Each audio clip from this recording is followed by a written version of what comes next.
Today I'm going to teach you how to make a fortified tincture. What you will need is one glass pan, Pyrex. Always use Pyrex. Always gloves.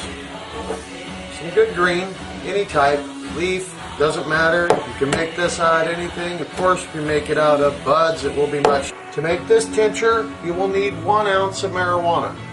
You will also need 100 proof vodka. Cheap stuff, doesn't matter.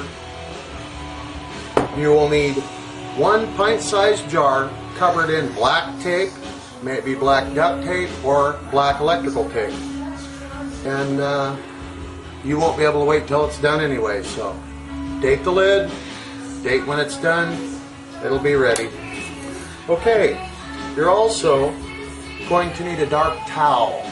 When you make this and put it into the jar, you're going to want to shake it twice a day. The shaking is so that it's going to settle every time in between shakings. So while shaking it, remixes up everything, lets the alcohol get into the particles of the marijuana and extract the THC. Okay, now just keep it covered up with a dark towel. The glass pan is for when you strain it out. You will take it out of that jar and pour it through. What I do is I pour it through a regular wire strainer first to get rid of the bulk of the heavy stuff. I push it down. Wear gloves. This is pure away. Wear gloves. Don't get it on your skin. Always control your doses of your medication. In other words, don't do it when you're fucked up. You'll take, and that material that you strain out, squeeze it good and tight, toss it, throw it away, whatever. Run it through several layers of cheese, double it up several times. The more you filter it, the cleaner it gets. The more particles you remove, the better. If you're lucky enough to have one of my patented, or not yet patented, and probably never will be patented, honey oil extraction machine, you can then run this tincture through that machine at that point. Tincture at 100 proof. Okay, this tincture at this point, once you have it all cleaned up, you can take and put it in these neat little bottles.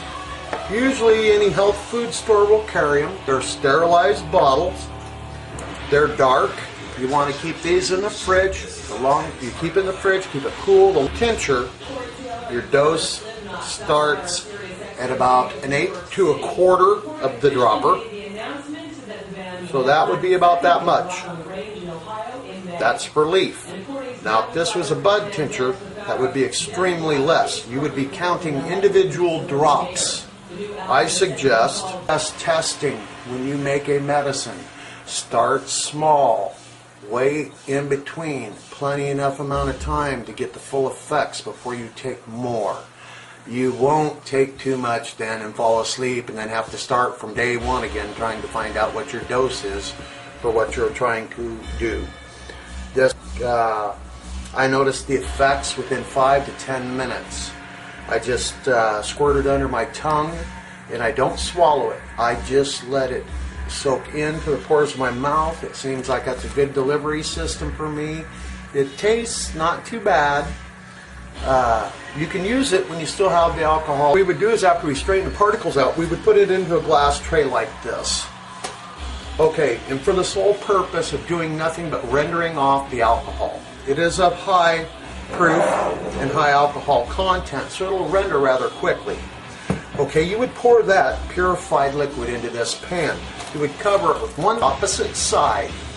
All this fan's going to do is blow across the top of it, and that alcohol, check it after 24 hours, put it on low speed on your countertop, let it blow across for 24 hours, check it. At this point, doing a pint at a time, you should actually will make it increasingly stronger, but you will have a lot less to work with and real super strong. So once again, be careful with the dosage of it. Be cautious, be careful, take away your pain, enjoy life. That is the end of it. Oh, this also is good for sleeping. It off the internet, we'll steal the name. It's Green Dragon Candies, except where we are making sour lemon bombs. See you on the next segment.